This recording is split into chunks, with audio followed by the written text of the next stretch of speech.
Creative हो सकते हो जितनी बार करोगे तो ये चीजें बाय डिफॉल्ट दिमाग में घुस जाएंगी, तो फिर कुछ करना ही नहीं पड़ेगा बाद में। ठीक है, आवाज आ रही है मेरी? चलो फाइनली हम लोग ना लास्ट जो पढ़ रहे थे, क्या पढ़ रहे थे? पावर टू मेक रेगुलेशंस पर आ गए थे ना। हाँ, तो हाथ फोल्ड करो, गर्दन ऊपर करो। सेबी का तो काम ही होता है सिक्योरिटीज मार्केट को रेगुलेट करना, और रेगुलेट करने के लिए बनाए जाते हैं रेगुलेशंस। तो सेबी को पावर दे रखा है। पावर इसलिए दिया है क्योंकि उसका तो काम ही है क्या? रेगुलेट करना। तो सेबी के पास पावर्स है। सेबी अगर चाहे तो रेगुलेशंस बना सकती है, और चाहे तो क्या उसने बना ही रखे हैं।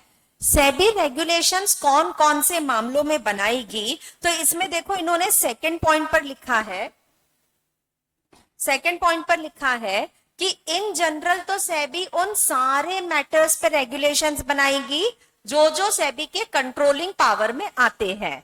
जैसे स्टॉक एक्सचेंज, तो उसके लिए रेगुलेशन बनाएगी।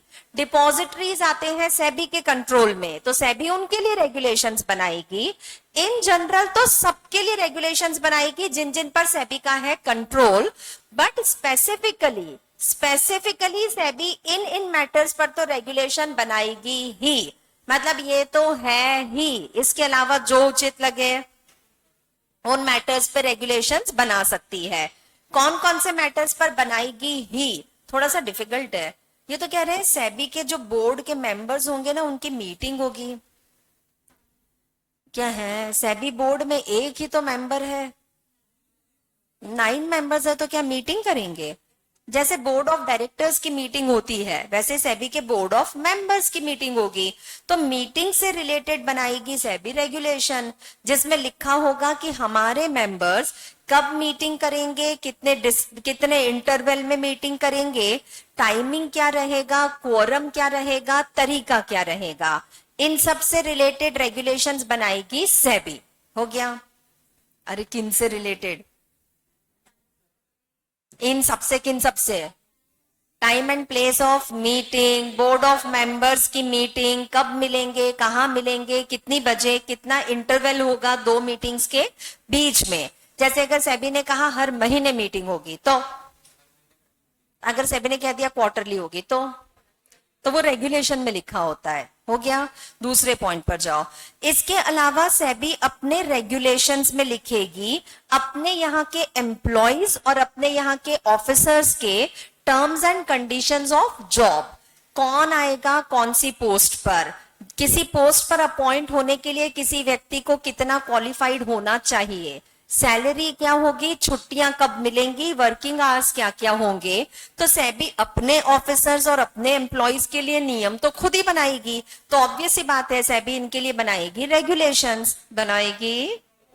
और तीसरा, सेबी रेगुलेशंस बना सकती है इस मैटर से रिलेटेड कि अगर कोई कंपनी शेयर कैपिटल इशू करती है, अगर कोई कंपनी अपनी कैपिटल, तो इशू करने वाली कंपनी, पब्लिक इशू लाने वाली कंपनी कौन कौन से नियम फॉलो करेगी। अगर कोई कंपनी पब्लिक इशू लेकर आती है, तो पब्लिक इशू लेकर आने वाली हर कंपनी आ जाती है सेबी के जुरिस्डिक्शन में। उसको सेबी की बातों को मानना तो पड़ेगा। एक तो उन कंपनीज को जो पब्लिक इशू ला रहे हैं, और दूसरा उन कंपनीज को जो पब्लिक इशू लाने वाले हैं, अभी तक लाए नहीं है। लिस्टेड कंपनी या propose to be listed company, public issue लाने वाली कंपनी या propose to be public issue लाने वाली कंपनी, इन सब पर सेबी का रूल चलता है। तो सेबी नियम बना देगी कि अगर पब्लिक इशू लाना है तो हमारे नियमों को मानना तो पड़ेगा। और इसके लिए सेबी ने एलओडीआर, आईसीडीआर, ऐसे कई सारे ऑलरेडी रेगुलेशंस बना रखे हैं। खुशी की बात यह है कि एलओडीआर भी सिलेबस में एक पूरा चैप्टर है और आईसीडीआर भी। ठीक है, आ गया समझ में? अगले पॉइंट पर जाओ। इसके अलावा सेबी एक रेगुलेशन बना सकती है इस बात से रिलेटेड कि जो भी सेक्शन 12 वाले लोग हैं, जो भी सेक्शन 12 में नाम आता है इंटरमीडियरीज का। इंटरमीडियरीज के नाम हमने सेक्शन 11 सबसेक्शन 2 में 3 पॉइंट्स में फैले हुए देखे थे, सिर्फ देखे थे, हमने इन नामों को वहां से पढ़ा नहीं था, क्योंकि मैंने बताया था कि एक पूरा चैप्टर है इंटरमीडियरीज का। तो अगर सेक्शन 12 पढ़ोगे, जो हम लोग अब आगे पढ़ने वाले हैं, उसमें नाम लिखे हुए हैं इंटरमीडियरीज के। इंटरमीडियरीज को सेबी से लेना पड़ता है सर्टिफिकेट ऑफ रजिस्ट्रेशन। बिना रजिस्ट्रेशन करवाए ये लोग अपना काम शुरू करेंगे नहीं। तो सेबी अगर चाहे तो कंडीशंस इंपोज कर सकता है कि कोई भी व्यक्ति सर्टिफिकेट लेने आया इंटरमीडियरी वाला, तो उसको इन इन शर्तों को पूरा करना पड़ेगा। जो पूरा करेगा कंडीशंस, उसको सर्टिफिकेट देंगे, वरना सेबी सर्टिफिकेट भी देगा। हो गया। तो सेबी इन इन बातों को लेकर बना सकती है रेगुलेशंस। ये 4 पॉइंट्स यहाँ पे केवल आपको झलक दिखाई गई है, ये सिर्फ कुछ एग्जाम्पल्स हैं। सिर्फ इतने ही सेबी रेगुलेशंस बनाती तो क्या ही बात थी, हम भी केवल 4 चैप्टर पढ़ के खुश हो लेते हैं। बट सेबी के लिए कहा है कि जनरली तो आप हर मैटर पे बनाओगे, बट इन इन मैटर्स पे तो रेगुलेशंस बनेंगे ही। हो गया, आगे समझ। खत्म करो टॉपिक को, फटाफट से रिपीट करके बता दो। रेगुलेशन नंबर कौन सा है? 30 में किसके पावर्स की बात कर रहे हैं? सेबी का पावर है, पावर टू मेक। वैसे तो सेबी कई तरह के रेगुलेशंस बनाएगी, बट ये 4 बातों पर तो बनेगा ही। पहले पॉइंट पे लिखा था किन की मीटिंग? बोर्ड ऑफ डायरेक्टर्स बोलूं या बोर्ड ऑफ मेंबर्स बोलूं? बोर्ड ऑफ मेंबर्स की मीटिंग कब, कहां, कितनी बजे, कितने इंटरवल में होगी। दूसरा, सेबी के किन के टर्म्स एंड कंडीशन? सेबी के ऑफिसर्स एंड एम्प्लॉइज की terms and conditions of job. तीसरे पॉइंट पर इशू ऑफ कैपिटल, कोई भी कंपनी कैपिटल इशू करे तो उसको सेबी की बातों को मानना। तो और चौथे पॉइंट पर सेक्शन 12 वाले लोग, सेक्शन 12 में आते हैं इंटरमीडियरीज। तो इंटरमीडियरीज के सर्टिफिकेट की कंडीशंस। हो गया, खत्म। और खत्म हो गया। अगले पर जाओ। अगला है सेक्शन 12। आपने कहीं अभी पढ़ा था ना, 12 में किनके नाम आते हैं?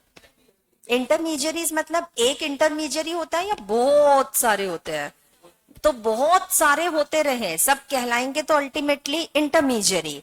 और रूल ये है कि आप चाहे किसी भी नाम से बुलाए जाओ, इंटरमीडियरी हो तो सेबी के पास से सर्टिफिकेट तो बिना रजिस्ट्रेशन करवाए ये इंटरमीडियरी अपना काम शुरू कर पाएगा।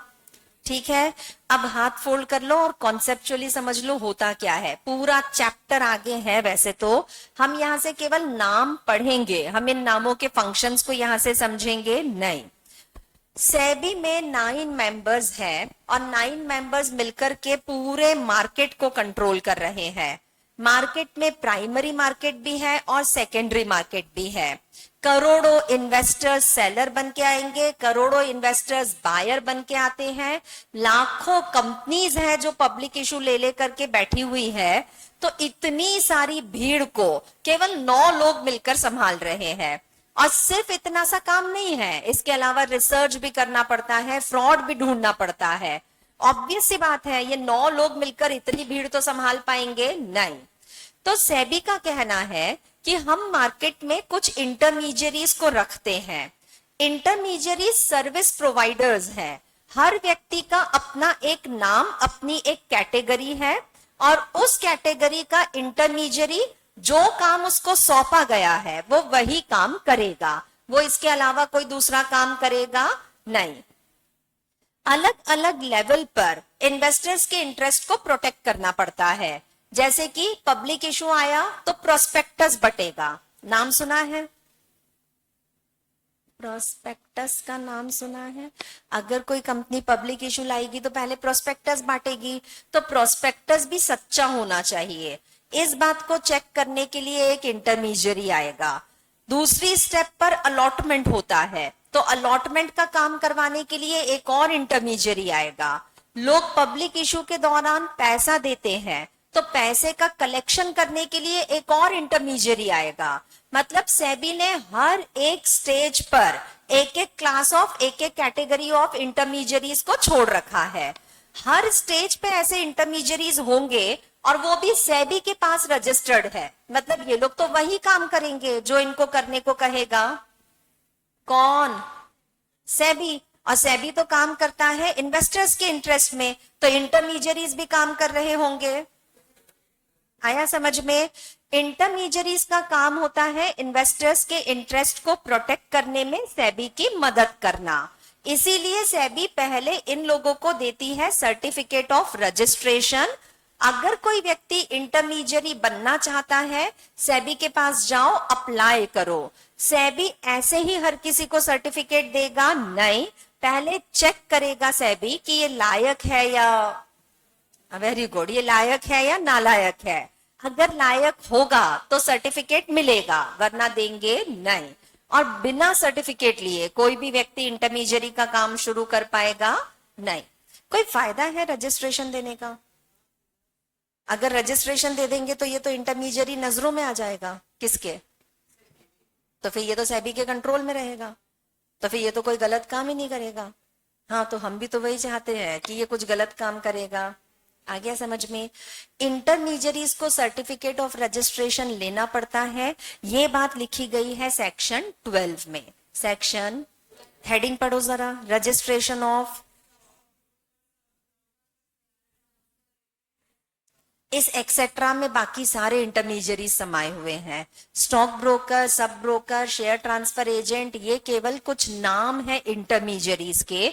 इंटरमीडियरीज के ऐसे बहुत सारी कैटेगरीज हैं। कौन कौन सी है? अब केवल नाम पढ़ पढ़ के देखो, बहुत अच्छा लगेगा, क्योंकि ये सब डिटेल में पढ़ना है। पढ़ो, कोई भी पढ़ते जाओ।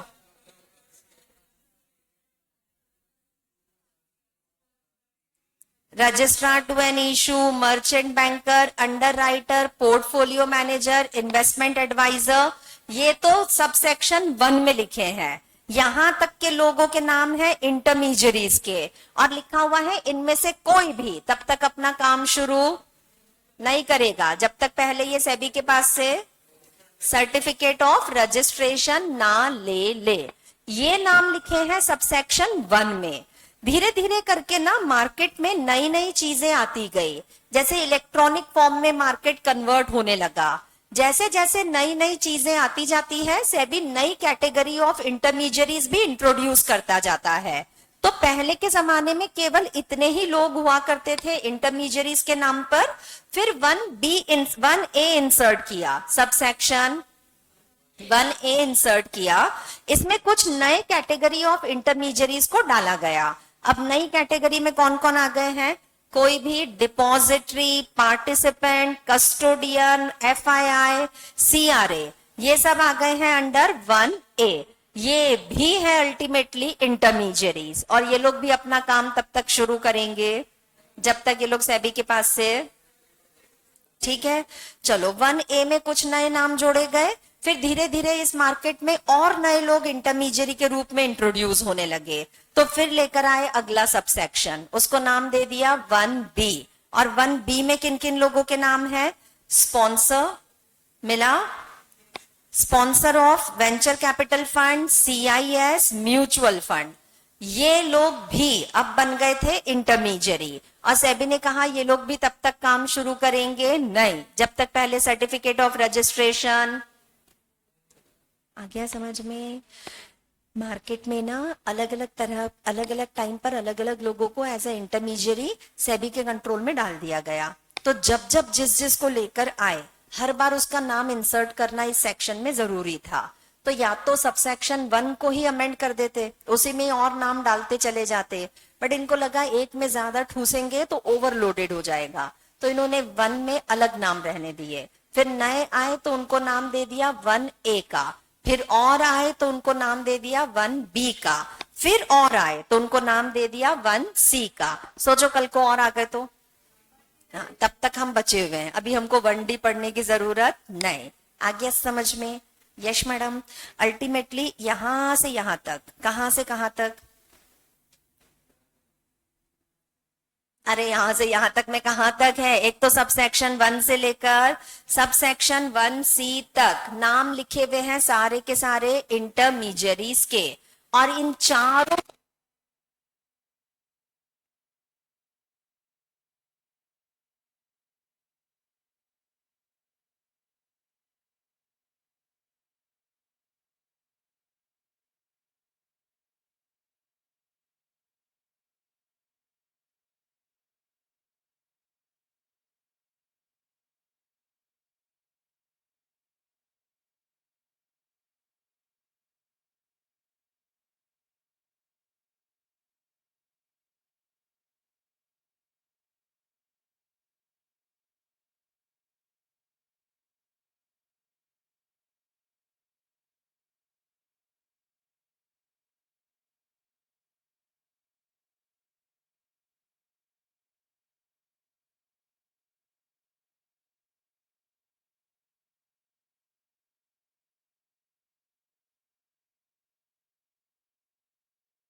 हेलो, चलो देखो, म्यूचुअल फंड्स जो है ना, सबसेक्शन 1B में नाम लिखा है म्यूचुअल फंड्स का, है।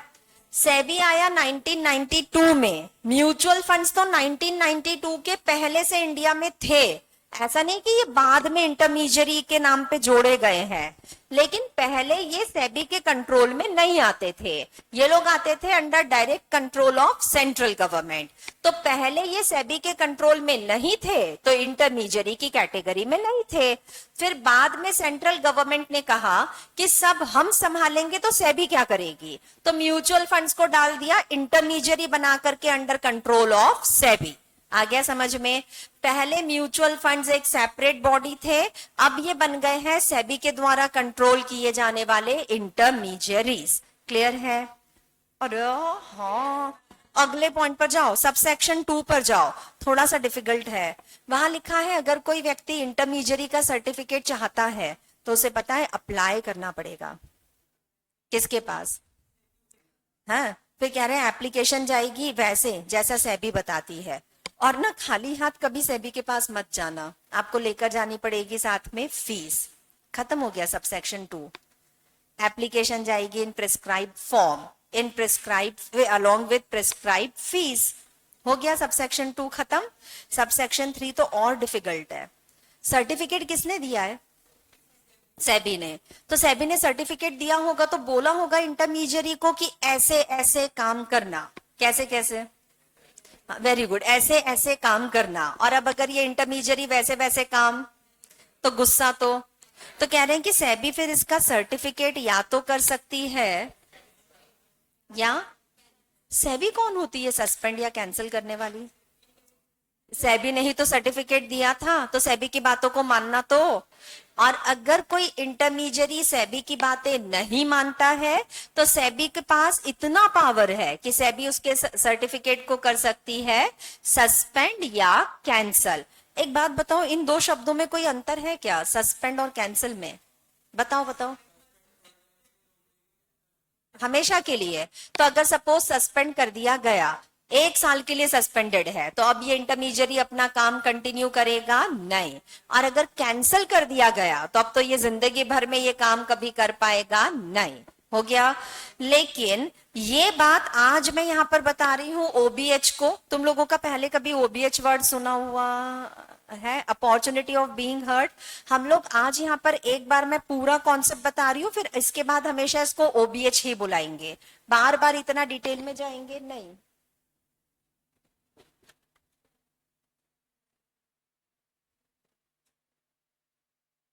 अब इसको क्या करना होता है?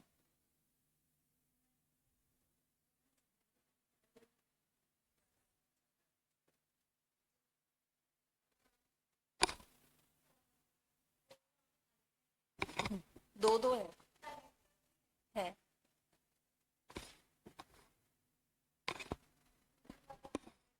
ये भी है।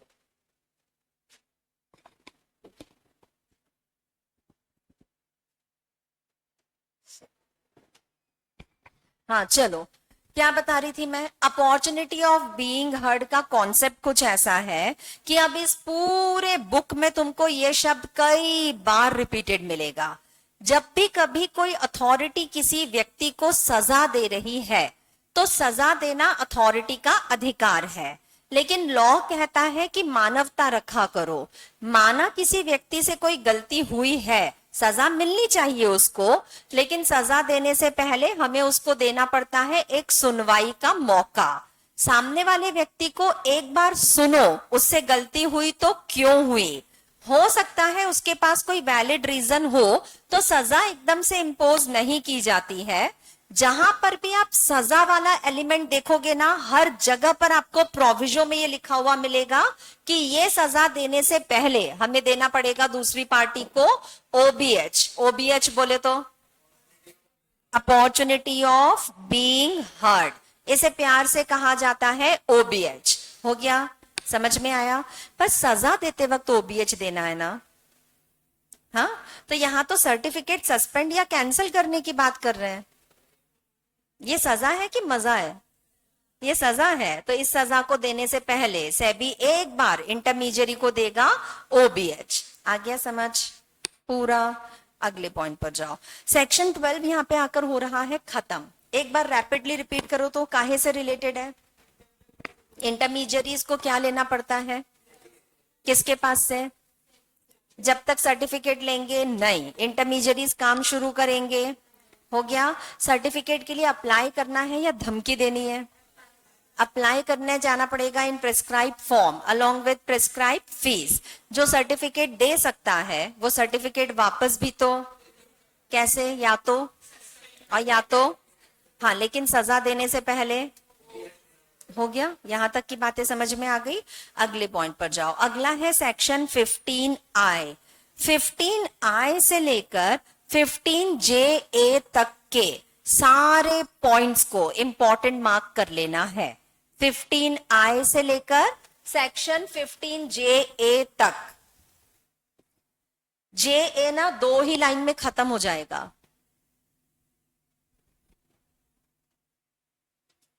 I, J और JA कर लिया। सेक्शन 15I पर एक अलग क्वेश्चन आता है, सेक्शन 15J पर एक अलग क्वेश्चन आता है, और JA को दोनों में से किसी के भी साथ में कॉम्प्लीमेंट्री पूछ लिया जाता है। मतलब या तो क्वेश्चन आएगा सेक्शन 15I पर, वरना क्वेश्चन आएगा सेक्शन 15J पर। दोनों तीनों सेक्शन एक साथ एग्जामिनर नहीं पूछता। इन तीनों में से कोई भी 2 क्वेश्चंस आएंगे, या तो I का या तो J का, और JA को तो बाय डिफॉल्ट डाल दिया जाता है कि इसके बारे में भी बता दो। आ गया समझ में? ठीक है। सेक्शन 15I पर एक वर्ड मिलेगा, इसके नाम के आगे लिखा हुआ सेक्शन 15I के पहले लिखा हुआ है, वर्ड है एडजुडिकेशन। मिल गया? अब ध्यान से समझो क्या होता है। सेबी एक्ट का सेक्शन 15A से लेकर सेक्शन 15HB तक में हमको पढ़ना नहीं है, बट इन सारे सेक्शंस में तरह तरह के डिफॉल्ट्स करने पर किस व्यक्ति को कितनी सजा दी जाएगी, पेनल्टी का अमाउंट कितना इंपोज किया जाएगा, ये सेक्शन 15A से 15HB तक में लिखा हुआ है। ये पैनल प्रोविजंस के सेक्शंस है। म्यूचुअल फंड ने ये गलती करी तो ये सजा, किसी पर्सन ने इनसाइडर ट्रेडिंग करी तो ये सजा, ऐसे करके सेक्शन 15A से लेकर HB तक अलग अलग लोगों के लिए अलग अलग गलतियों की सजाएं बताई गई है। बट लॉ की खासियत ये होती है कि लॉ कभी भी एग्जैक्ट अमाउंट ऑफ पेनल्टी कभी नहीं बताता। लॉ में पेनल्टी का एक रेंज होता है। जैसे कि अगर कोई व्यक्ति इनसाइडर ट्रेडिंग करते पकड़ा गया तो उसको हम सजा देंगे अप टू 25 करोड़ रुपए। अप टू का मतलब क्या होता है? 25 करोड़ रुपए तक की सजा है, इससे कम की भी हो सकती है।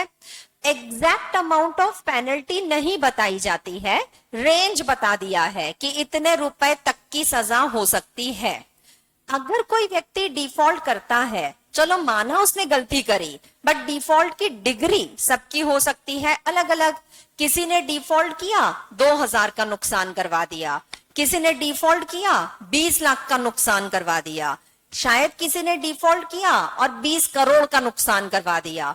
तो हर व्यक्ति का डिग्री ऑफ डिफॉल्ट है अलग अलग, तो सबको सजा भी दी जाएगी अलग अलग। सोचो, इनसाइडर ट्रेडिंग पढ़ा था हम लोगों ने एक बारी शॉर्ट में, इनसाइडर ट्रेडिंग पढ़ा था शॉर्ट में। इनसाइडर ट्रेडिंग करना अच्छी बात, और करते हुए पकड़े गए तो सजा तो मिलेगी। अब सपोज एक कंपनी में एक तो है पियून, है ना, एक है पियून और एक है इस कंपनी का डायरेक्टर। इस कंपनी के डायरेक्टर ने इनसाइडर ट्रेडिंग करी है और इसने इसकी इनसाइडर ट्रेडिंग की वजह से लोगों को नुकसान हुआ है 10 करोड़ रुपए का। कितने का? ठीक है।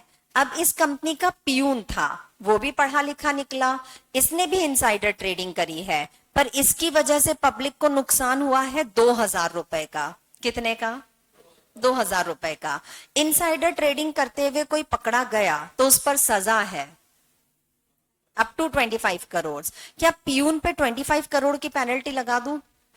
नहीं, इस पे लगाएंगे भी तो क्या ये पे कर पाएगा? नहीं। इसकी गलती, माना इसने गलत किया है, इसकी वजह से नुकसान भी हुआ है, बट नुकसान का रेंज कम है।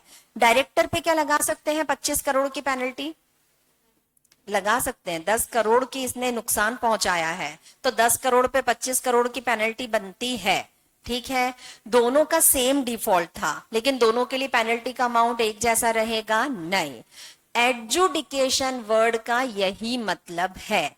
एडजुडिकेशन का मतलब होता है ये डिसाइड करना कि किस व्यक्ति की गलती पर हमें कितने रुपए की पेनल्टी इंपोज करना है। लॉ में रेंज बताई है, एग्जैक्ट अमाउंट नहीं। अगर कोई व्यक्ति ने कोई डिफॉल्ट किया तो हम अपॉइंट करते हैं एक ऑफिसर, जिसे कहा जाता है एडजुडिकेटिंग ऑफिसर।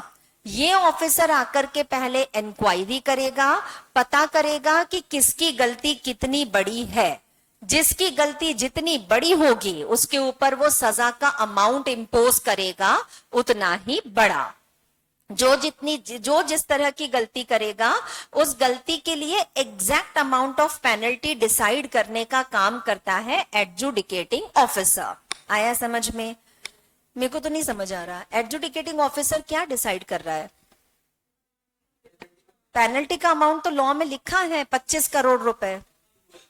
अच्छा, अप टू 25 करोड़ है, तो जिसकी वजह से 2000 का नुकसान हुआ है उसके ऊपर पेनल्टी लगेगी। उसके ऊपर 5000 की लगा दो, 10,000 की लगा दो, चलता है। 6000 लगा दो, चलता है। बट इसके ऊपर हमें एक पेनल्टी का अमाउंट डिसाइड तो करना पड़ेगा, और ये डिसाइड करने का काम करेगा एडजुडिकेटिंग ऑफिसर।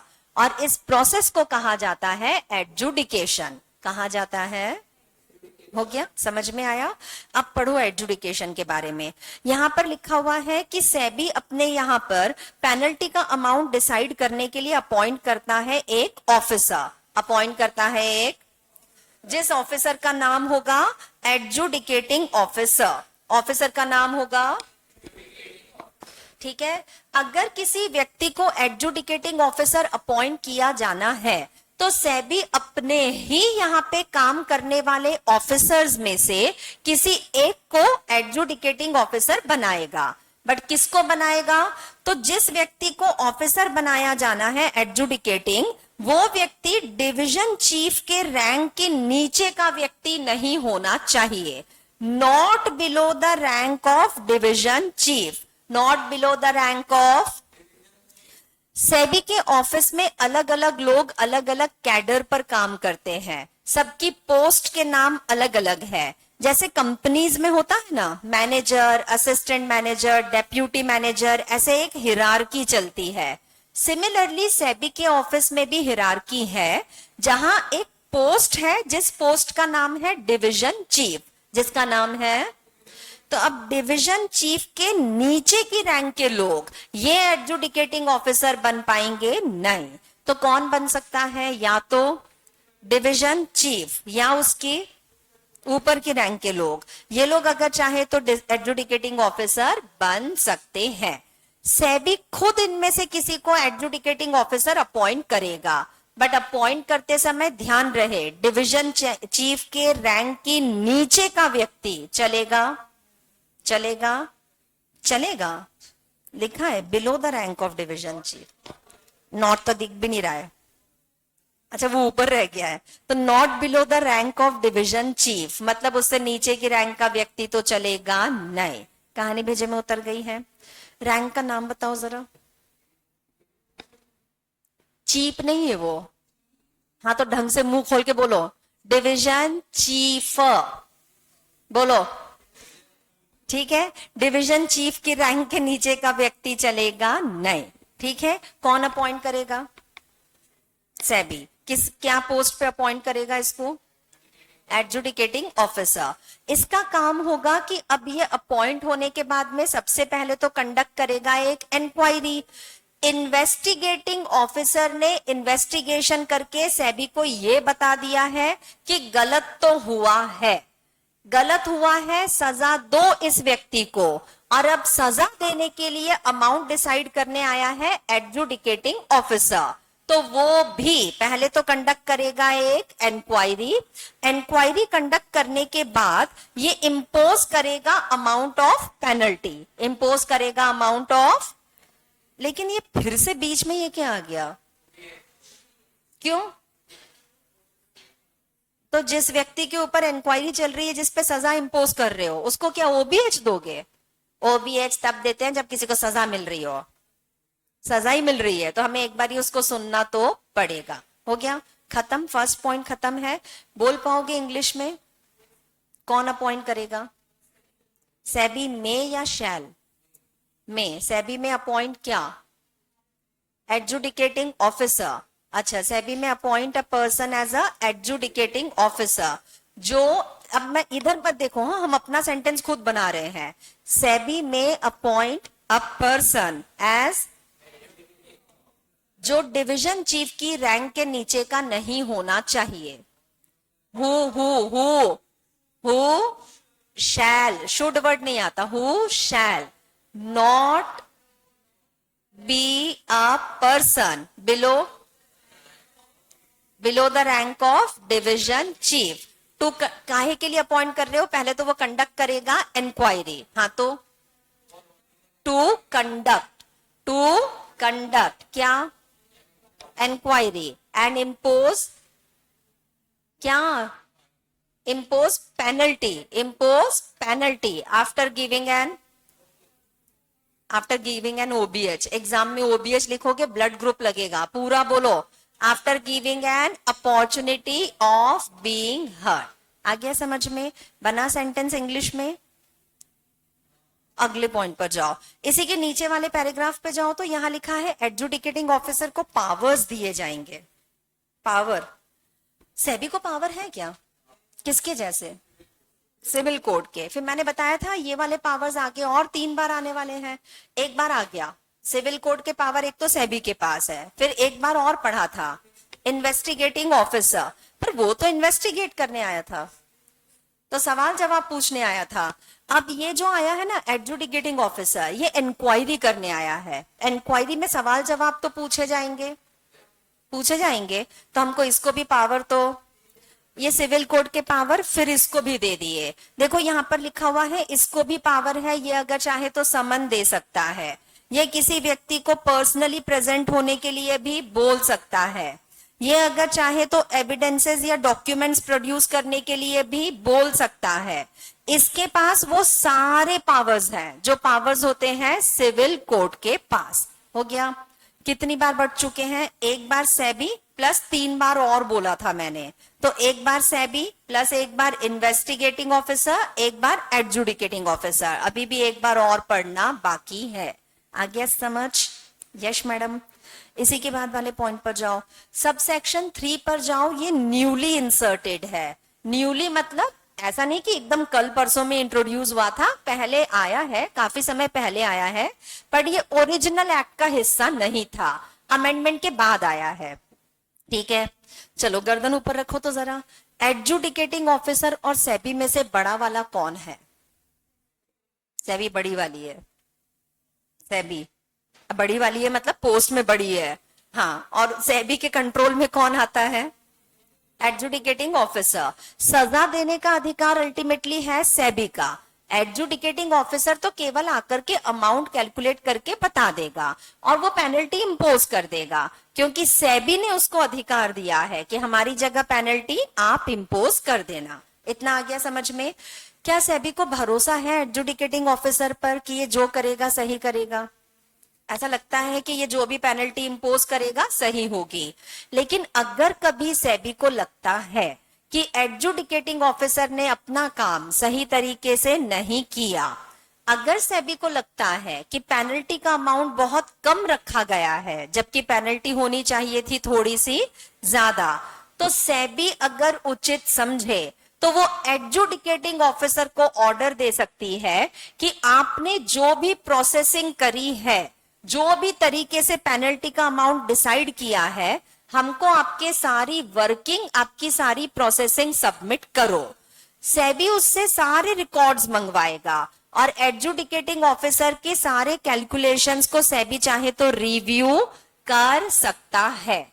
और रिव्यू करने के बाद यदि सेबी को लगा कि पेनल्टी का अमाउंट तो बड़ा होना चाहिए था, इसने कम इंपोज किया है, तो सेबी अगर चाहे तो क्वांटम ऑफ पेनल्टी को एनहांस भी कर सकता है। क्या कर सकता है? पेनल्टी को एनहांस का मतलब क्या होता है? बढ़ाना। एडजुडिकेटिंग ऑफिसर ने कहा था 1 करोड़ की पेनल्टी, क्या सेबी इसको 2 करोड़ कर सकता है? कर सकता है। सेबी क्या कर सकता है? पेनल्टी के अमाउंट को एनहांस। एक वर्ड होता है चेंज और एक वर्ड होता है एनहांस। अधिकतर स्टूडेंट्स यहां ये गलती करके आ जाते हैं, वो लोग लिख देते हैं कि सेबी ना पेनल्टी के अमाउंट को चेंज कर सकता है। क्या चेंज बोलना उचित है?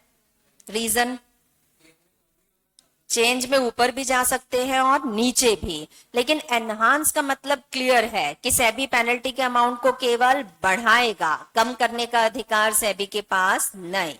आया समझ? अगर लगे कि एडजुडिकेटिंग ऑफिसर ने तो ज्यादा ही पेनल्टी इंपोज कर दी है, तो क्या सेबी बुक्स मंगवाकर पेनल्टी के अमाउंट को कम कर सकता है? कम कम तो, लेकिन क्या वो बढ़ा सकता है? बढ़ा सकता है, बट कम कर पाएगा नहीं। ठीक है। अगर मैं एग्जामिनर होती तो केवल इस एनहांस वर्ड के इंटरप्रिटेशन पर एक क्वेश्चन बन सकता था, जहां क्वेश्चन कुछ इस तरह से आता कि एडजुडिकेटिंग ऑफिसर ने 1 करोड़ की पेनल्टी इंपोज कर रखी है किसी पर्सन पर, सेबी को लगता है पेनल्टी का अमाउंट ज्यादा है, क्या सेबी सेक्शन 15I में सबसेक्शन 3 के तहत इस पेनल्टी के अमाउंट को कम कर सकता है? तो आपको जवाब में लिखना पड़ेगा कि सेबी को रिकॉर्ड्स चेक करने का अधिकार है, रिव्यू करने का अधिकार है, पेनल्टी को चेंज करने का अधिकार है, लेकिन केवल एनहांस करने का, कम करने का अधिकार नहीं है। आ गया समझ में? ठीक है, खत्म। पढ़ के देखना जरा, बस यहां तक का पढ़ के बताओ। बोर्ड बोले तो सेबी, तो ये तो कह रहे हैं सेबी अगर चाहे तो एडजुडिकेटिंग ऑफिसर से सारे रिकॉर्ड्स मंगवा सकती है और इन रिकॉर्ड्स का रिव्यू कर सकती है। फिर अगर सेबी को लगता है कि जो ऑर्डर पास किया गया है ये ऑर्डर एरोनियस है, एरोनियस मतलब गलत है, क्या है? गलत है, तो सेबी अगर चाहे तो क्वांटम ऑफ पेनल्टी को कर सकती है एनहांस। लेकिन फिर वही बात, एनहांसमेंट करने से पहले क्यों ओबीएच क्यों देना है? अब क्यों? जिस व्यक्ति पे सजा इंपोज करी थी 1 करोड़ की, ओबीएच देकर ही तो इंपोज करी थी ना। अब इस सजा को सेबी 1.5 करोड़ करने वाली है, तो उसके लिए क्यों ओबीएच देंगे? क्यों दोगे? सजा तो एक बार इंपोज हो चुकी थी, अब वापस बढ़ा रहे हैं तो सामने वाले को एक बार सुनने का मौका तो, ठीक है। और अगले पॉइंट पर जाओ, ये इंपॉर्टेंट है। कब तक सेबी इस तरह से रिकॉर्ड्स मंगवा करके एनहांसमेंट कर सकती है? तो समय सीमा लिमिटेड है। यहां लिखा है जिस दिन एडजुडिकेटिंग ऑफिसर ने ऑर्डर पास किया, जिस दिन, वहां से अगले 3 महीने के अंदर अंदर सेबी अगर चाहे तो रिकॉर्ड्स मंगवा कर इसको एनहांस कर सकती है। बट एक बार 3 महीने का समय खत्म हुआ, अब सेबी को भी एनहांसमेंट का अधिकार रहेगा नहीं। कितने दिन बोल रहे हैं? एडजुडिकेटिंग ऑफिसर ने ऑर्डर दिया, वहां से अगले, ठीक है। एक डिफॉल्टर है, उसने डिफॉल्ट कर रखा है, उसको लग रहा है कि उसके ऊपर सजा आएगी और सजा कम से कम 2 करोड़ की होगी, वो सोचकर बैठा है कम से कम 2 करोड़ की सजा होगी, ठीक है। एडजुडिकेटिंग ऑफिसर आता है, इंक्वायरी करता है, उसकी गलती पर उसके ऊपर पेनल्टी इंपोज कर देता है 1 करोड़ की। कितने की? वो कितना सोच के बैठा था? क्या वो खुश होगा? किस बात की खुशी? पेनल्टी लग गई है 1 करोड़ की, उसने सोचा था 2 करोड़ भरने पड़ जाएंगे, लेकिन अभी भी वो तसल्ली में है कि उसके ऊपर पेनल्टी लगी है 1 करोड़ की। क्या उसको एडजुडिकेटिंग ऑफिसर का ऑर्डर 1 करोड़ का आने के बाद खुश हो जाना चाहिए? अभी भी डर है। कितने दिनों तक डरा डरा घूम रहा है? 3 महीने तक किस बात का डर है? क्या पता जो डर हमको था कि 2 करोड़ लग जाएगी, हो सकता है सेबी को भी लगे कि पेनल्टी का अमाउंट थोड़ा सा थोड़ा सा कम है, इसे बढ़ाना चाहिए। 3 महीने तक ये अभी भी डरा डरा घूम रहा है कि कहीं पेनल्टी का अमाउंट बढ़ ना जाए। 3 महीने पूरे हो चुके हैं, ये पता नहीं क्यों मुस्कुराता हुआ ही घूम रहा है हर जगह। अब कोई डर क्यों, किस बात का डर नहीं है? एनहांसमेंट तो हो सकता था। 3 महीने बस, अब इसके बाद अब एनहांसमेंट हो पाएगा नहीं। आ गया समझ? पक्का? 3 महीने के लिए भी 2 क्लॉजेस है। पहला, या तो एडजुडिकेटिंग ऑफिसर का ऑर्डर आ चुका है, वहां से 3 महीने के अंदर अंदर सेबी एनहांसमेंट कर सकती है, वरना अगर इस व्यक्ति ने अपील कर दी थी सेट के पास, अगर इस व्यक्ति ने अपील कर दी थी सेट के पास, सेट एक एपिलेट ट्रिब्यूनल है जहां कोई व्यक्ति सेबी के ऑर्डर्स के खिलाफ या एडजुडिकेटिंग ऑफिसर के ऑर्डर्स के खिलाफ अपील लेकर जा सकता है। अगर इसने अपील कर दी है सेट के पास, तो जब तक वो अपील डिस्पोज नहीं हो जाती, वहां से अगले 3 महीने के अंदर अंदर सेबी अगर चाहे तो अभी भी एनहांसमेंट कर सकती है। हो गया? समझ में आ गया? और अगले पॉइंट पर जाओ। विच एवर इज अर्लियर, मतलब दोनों में से जो भी। कैसे? एडजुडिकेटिंग ऑफिसर का ऑर्डर आया है ना, 1 महीना हो चुका है, कितना, और इसने अपील फाइल कर दी, अपील फाइल कर दी। अपील जो है वो अब खत्म, अब डिस्पोज हो रही है। डिस्पोज 1 महीने के अंदर अंदर हो गई, अपील डिस्पोज हो गई 1 महीने के अंदर अंदर, मतलब 2 महीने बीत चुके हैं एडजुडिकेटिंग ऑफिसर का ऑर्डर दिए हुए हो गया। अब वहां से दोनों में से जो भी पहले आ रहा है, या तो एडजुडिकेटिंग ऑफिसर का ऑर्डर या फिर अपील जब डिस्पोज होती है, वहां से दोनों में से जो भी पहले है, उसके अगले 3 महीने के अंदर अंदर अगर ये चाहे तो अपना एनहांसमेंट का काम कर सकती है। क्लियर? आगे बढ़े, अगले पॉइंट पर जाओ। सेक्शन 15J बहुत ज्यादा इंपॉर्टेंट है, इसके ऊपर प्रैक्टिकल क्वेश्चंस भी आए हुए हैं। सेक्शन 15J की थ्योरी है, पूरा थ्योरी है, बट प्रैक्टिकल क्वेश्चंस वो आपको दे देंगे फिगर्स एग्जांपल्स के साथ में डालकर। कैसे? अब ध्यान से सुनो। एडजुडिकेटिंग ऑफिसर जब पेनल्टी का अमाउंट डिसाइड करने बैठता है, तब वो 3 फैक्टर्स को अपने दिमाग में रखता है। इन 3 बातों को अपने माइंड में रखकर वो पेनल्टी का अमाउंट डिसाइड करेगा। कैसे? कितनी बजे तक की क्लास थी? 2:30 बजे तक ना? हाँ कोई बात नहीं, इतना सा खत्म करो। पेनल्टी का अमाउंट डिसाइड करते समय, तो तुम्हारी क्लास अगली कौन सी है? अरे कौन से सर? हाँ तो घर की बात है, आ जाओ। यहां लिखा हुआ है पेनल्टी का अमाउंट डिसाइड करते समय एडजुडिकेटिंग ऑफिसर 3 चीजों को ध्यान में रखेगा। कितनी चीजों को? 3। पहला, एक तो ये चेक करो कि इस व्यक्ति ने जो भी गलत काम किया है, उसकी वजह से इसको खुद को कितना अनफेयर एडवांटेज पहुंचा, मतलब गलती करके खुद ने कितना कमाया है। ऑब्वियसली जितना इसने कमाया होगा, पेनल्टी का अमाउंट हम उससे तो ज्यादा का थोड़े ना, कम का रखेंगे ना। अरे इसने गलत काम करके 10 करोड़ रुपए कमाए, तो तुम पेनल्टी का अमाउंट कितना रखोगे? 10 करोड़ से ज्यादा का रखोगे तो देगा कहां से? कमाए गरीब ने 10 करोड़, हाँ लेकिन बेईमानी से कमाए हैं, तो हम इसको रोकने के लिए पेनल्टी का अमाउंट तो रखेंगे इससे थोड़ा सा।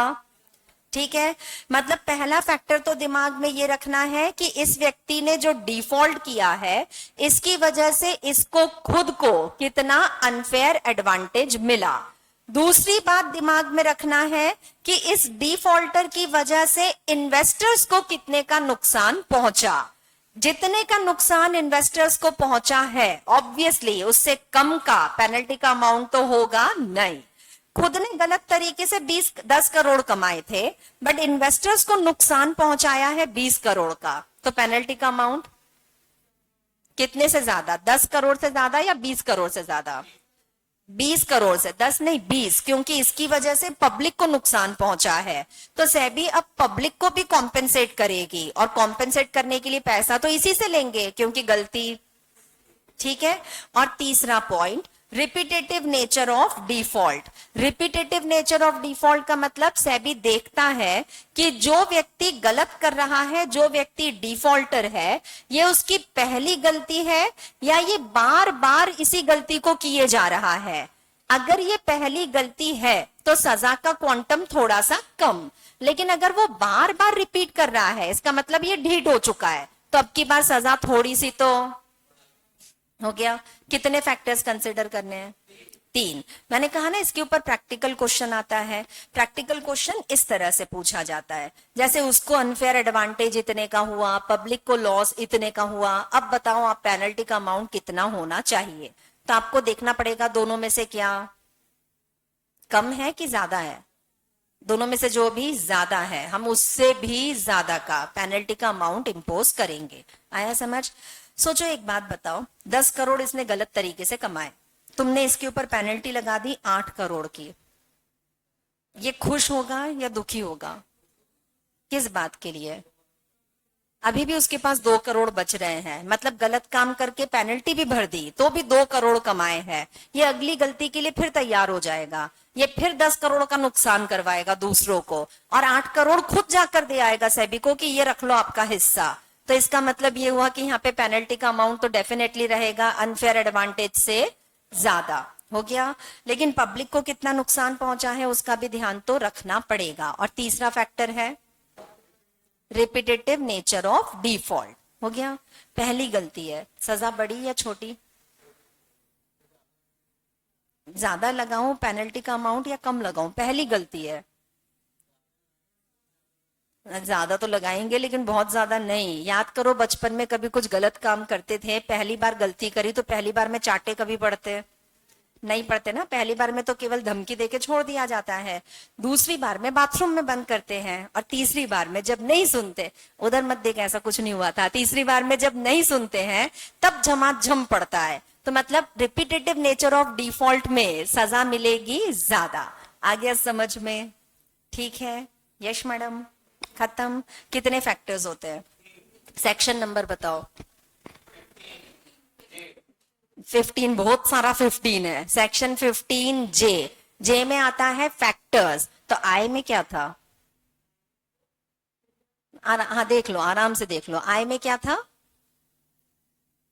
कुछ तो भी तो कोई ऑफिसर आया था। मैं तो आऊंगी ना एग्जाम में हिंट देने के लिए कि बेटा 15 आए, लिख करके रुक जाना, मैं बोलूंगी पीछे से ऑफिसर। कौन सा ऑफिसर आता है? ये कहीं बाहर से आता है या सेबी के ही अंदर का ही व्यक्ति है? सेबी के अंदर तो बहुत सारी रैंक के लोग हैं।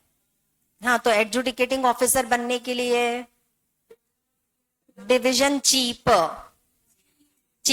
डिवीजन चीफ की रैंक के नीचे वाले लोग चलेंगे तो डिवीजन चीफ चलेगा, उसके ऊपर के लोग चलेंगे, उसके नीचे के लोग चलेंगे नहीं। ये इंक्वायरी तो करेगा। इंक्वायरी, अगर इंक्वायरी करने जाएगा तो सवाल पूछेगा, तो ये तो बुक्स भी मांगेगा, तो इसको पावर दो। फिर दे दिया ना, हम तो यूं ही बांट रहे हैं, ले जाओ सिविल कोड के पावर, एक दे दिया सेबी को, एक ले गया इन्वेस्टिगेटिंग ऑफिसर, और एक इसको भी दे दिया है। किसको? ठीक है, इसके पास में भी सिविल कोड के पावर्स है। हो गया। सेबी रिव्यू तो कर पाएगा कितने दिन? कहां से? एडजुडिकेटिंग ऑफिसर ने जब ऑर्डर पास किया उसके बाद से अगले 3 महीने के बाद रिव्यू करके क्या सेबी ऑर्डर को चेंज कर सकता है? तो वही तो हुआ ना, चेंज ही तो हुआ ना। चेंज वर्ड नहीं बोलना है मुझे, क्या बोलना है? एनहांस कर सकता है, कम कर पाएगा नहीं। एडजुडिकेटिंग ऑफिसर कितने फैक्टर्स का ध्यान रखेगा? 3 फैक्टर्स। 3। अच्छा, पहला, मत जाना नीचे, अब श्राप लग जाएगा। बोलो, अभी बताया था। एक तो खुद को कितना, हाँ पर क्या इसको फेयर एडवांटेज बोलूं कि, अच्छा, खुद ने कितना अनफेयर एडवांटेज कमाया, ये पहला पॉइंट। दूसरा, इसकी वजह से दूसरों को कितना लॉस हुआ, और तीसरा रिपीटेटिव नेचर ऑफ डिफॉल्ट। पता चला ये डिफॉल्ट 5वीं बार कर रहा है, ज्यादा ही हो गया, तो अब सजा का अमाउंट भी होगा थोड़ा सा थोड़ा सा या अब तो अच्छा खासा ज्यादा आ गया समझ में? यश मैडम, अभी 15A तक, सॉरी 15J तक पढ़ा है, अब 15JA हम लोग स्टार्ट करेंगे कल। सर की क्लास है अभी? बोला सर ने?